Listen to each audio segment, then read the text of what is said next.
He put his name in the draft last year and withdrew. He just didn't get any traction. He returned to school for one more year, and now he's in this sort of mid to late first round thing. What changed from that first year to the second one? Well, I mean, physically, he got taller and heavier. He went through a little bit of a growth spurt, and his game improved so much. Like, he's always been a crafty guy, I'll say, but just this season, he got so much better than I expected, because when he entered the draft last year, it was like one of those like silly little things. Like Florida, we had another guy do it this year. Entered the draft, no one cared, and he came back. But Tre Mann, like he showed up this year, and his shot was much improved. His handles were much improved, and his playmaking ability in general, just working the pick and roll specifically, was his like bread and butter offensively. And that was just huge for Florida throughout the entire year. This was one of the best Gators offensive teams that we've seen in quite some time. And I mean, defensively, not so much, but offensively, this is one of the better Gator teams that we've seen. And Tre Mann was the head of that. You mentioned that growth spurt, which I think is really interesting. And I've seen a couple scouting reports where they're wondering if he might even get taller, which would obviously be great for him and whatever team took him. He's currently at 6'5", which is obviously, that's a pretty good height for a point guard. You're on the taller side there. Does he have good length that goes along with that? And if so, how good is he at actually using that length? Not very. I'll say that he's got good length, but I don't want to be like a jerk about it, but he plays a little soft. So it's like you have that length, but not that tenacity as a defender that you really want him to have. He's not a strong finisher at the rim. Those are probably his two biggest issues. And he's not a freak athlete. Like, he's not going to make a ton of plays in the passing lane. Just with that length, he's not going to really lull ball carriers to make errant passes. And he's not going to be a star defensively. He doesn't really know how to use that length yet. And it could be because he just grew. Like we said, he just I was going to say, it's like a brand new accessory for him. Yeah, he's got no experience with it. He has no idea how to use it. But at this point, yeah, he doesn't know how to use his length effectively. Yeah, the reason specifically I asked before we get to Brian's next question is just the Lakers are a team that really puts a lot of value on length specifically. They like to be long as a team. And on defense, for that matter. Right. Yeah. So I was just curious in terms of his fit that specific way. Yeah, he's just, no, he doesn't know how to use it. Yeah, again, he can get coached up plenty. He improved a ton from freshman year to sophomore year. I don't see why we wouldn't expect him to improve more in this offseason. What do you talk about some of the weaknesses there with particularly on defense, and alluded to some of his strengths? Where do you think he can really shine the most as an NBA player? What are his greatest strengths? His floater is one of the best I've seen in college. I know that's a weird thing to lead off with, but it's one of those things that I love from him, and I just love the floater. I don't know why. No idea why. It just looks so graceful to me, I guess. But you know what? It's actually an important thing. It's become a really important weapon for a lot of guys, particularly as defenses get much better at protecting the rim and things like that. To have that kind of in-between game where you can use that floater as a weapon in the lane to keep defenses off balance, that's a huge deal. We've seen it. Trae Young is basically become like the ambassador of the floater, and so like that kind of thing becomes really important. I get it. I get why you're interested in it. Yeah, it's just, I don't know why. I just love it. It's a beautiful thing to see, like a well executed floater. I just love.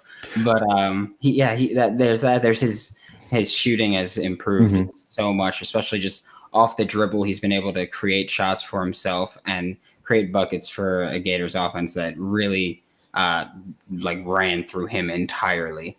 Those are his biggest strengths, I'd say.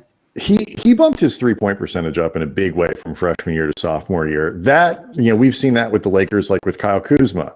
You don't quite know which is the year that you hinge on. Is it the stuff he did in college? Is it, his first year? Is it the lower years when he gets in the league?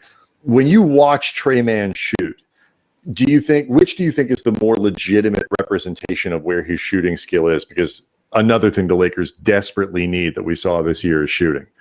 I'd say his sophomore year, because one of the reasons that his percentage went up and that his just efficiency went up was that he was taking much smarter shots from three. I think that's really what changed with him. I don't think his shot necessarily improved a ton. I think it was just that he was taking smarter shots and picking and choosing when he was going to let it fly. And I think that's why he improved, and that's why I'd lean towards the more recent production. We were just talking about Trae Young a second ago with that floater and the way that in between game is starting to get utilized a little bit more by certain players. I mean, the Suns, it's a big part of what makes them so difficult to guard and why they're in the finals. With Trae specifically, or anybody else, are there comps? Like, is there anybody that you see him reminding you of that's in the NBA? Yeah, it's Trae Young, just like the wiry build, I guess I'll say. And by that, I mean incredibly thin. But that same build, the floater, the ability to create your own shots and score off the dribble.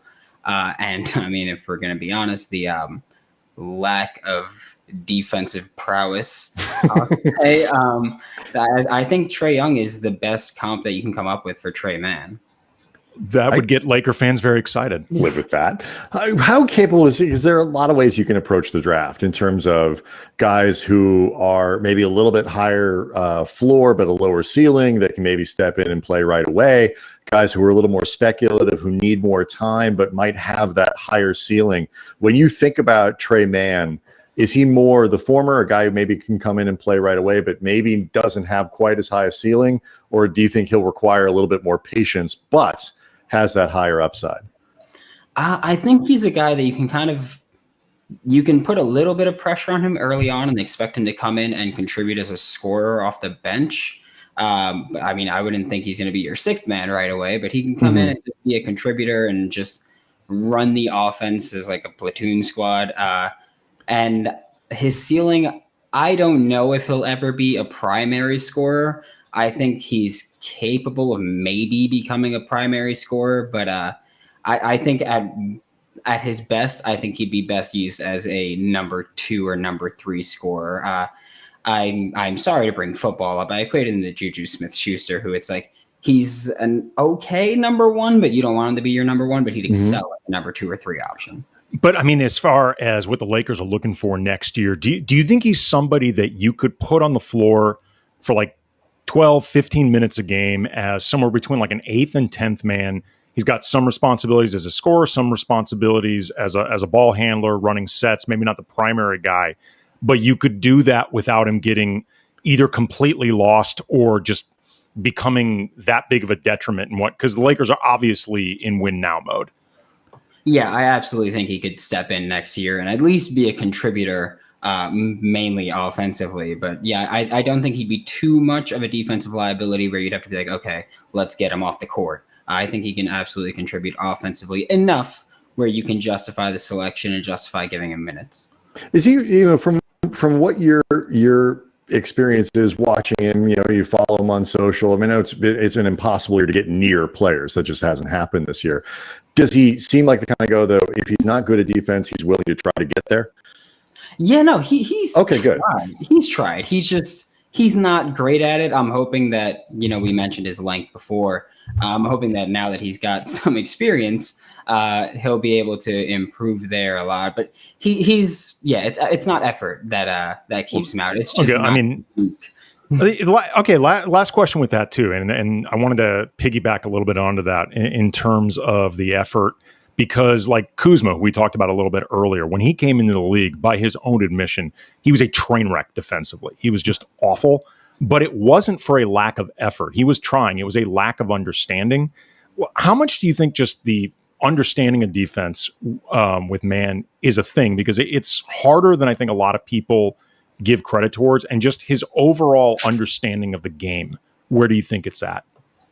I think that's probably where he's most raw right now, is that his IQ is just not there, specifically defensively. He's I'll say he lacks a little bit of discipline defensively. He's pretty sloppy at times, but I'd say his effort's there. It's literally just he doesn't know where he should be when he should be in certain places.